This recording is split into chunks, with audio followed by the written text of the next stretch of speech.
Healing your gut can reshape and change your life. And here with how to achieve optimal gut health is longevity dietitian and gut health nutritionist Ella Davar. Ella, thank you so much for joining us today. Thank you for having me, Gail. So a recent study was just released showing that Americans are not keeping their gut health in check. I mean, there's a whole new documentary on Netflix talking about this. I don't think we realize how important our gut health is. We don't. Most people don't think about their gut health after they enjoy the taste of their food in their mouth, and they don't think about it. They take digestion and absorption for granted, and rightfully so. We never connected that with the disease prevention and some of the symptoms that we might experience.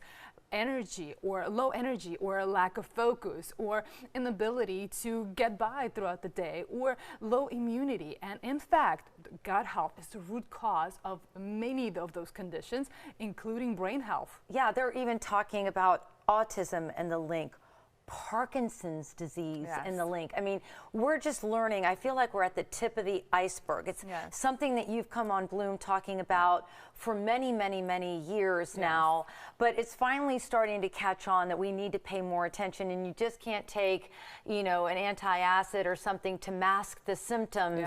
We really need to go to the root cause of the problem. So how do we achieve optimal gut health?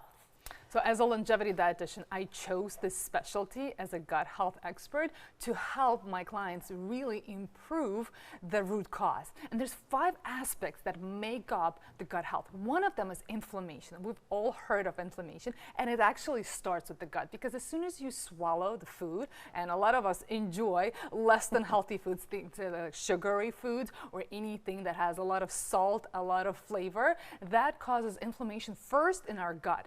And our gut can take it for so long, and then it spreads to our body. And that's what we need to measure. The gut lining inflammation, that's a #1 thing. And there's a lot of different things that we could do to improve it. One of them is omega-3, the fishes and fatty acids and supplementations. Eating green leafy vegetables that can improve inflammation, and that's just one aspect of gut health. There's also ability to digest and break down nutrients. Your body's ability to increase and sufficiently produce enzymes, and that's something that's very important. And a lot of us, if we are open ourselves to a lot of stress, whether it's emotional or physical, over the years as we age, we might lose ability to produce sufficient amount of enzymes. And it's important that we support our gut health with probiotics and healthy gut bacteria to offset the daily damage.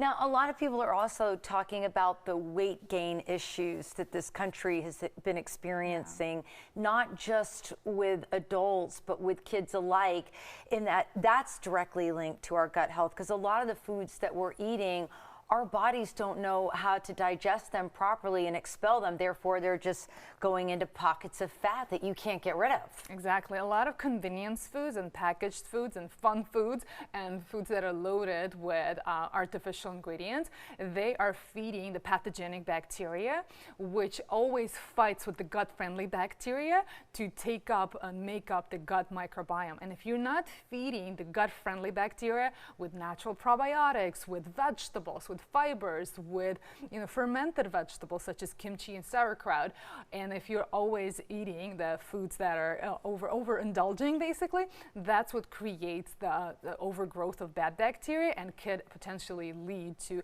gastrointestinal cancers, other manifestations, including obesity. And let's talk about, as we talk about reshaping our lives and reshaping our overall health, the link between how we feel emotionally, because we talk about record numbers of people experiencing depression, anxiety, and that's all linked to what we eat. The overall diversity of gut microbiome is linked to anxiety and depression, because our gut microbiome is able to produce neurotransmitters that directly communicate with our brain, and specifically serotonin and dopamine. Up to 85% of serotonin is produced in our gut, and a lot of patients that are experiencing depression and anxiety have low serotonin levels. And by improving your gut microbiome, by eating vegetables and fruits and berries at every meal, you can improve how you feel and your mood and positivity and even brain functionality. So once again, we're just, touching the tip of the iceberg when it comes to gut health. We're going to have Ella and many other experts joining us throughout the year here on Bloom, but we thank you for all the knowledge that you provide our viewers. Thank you.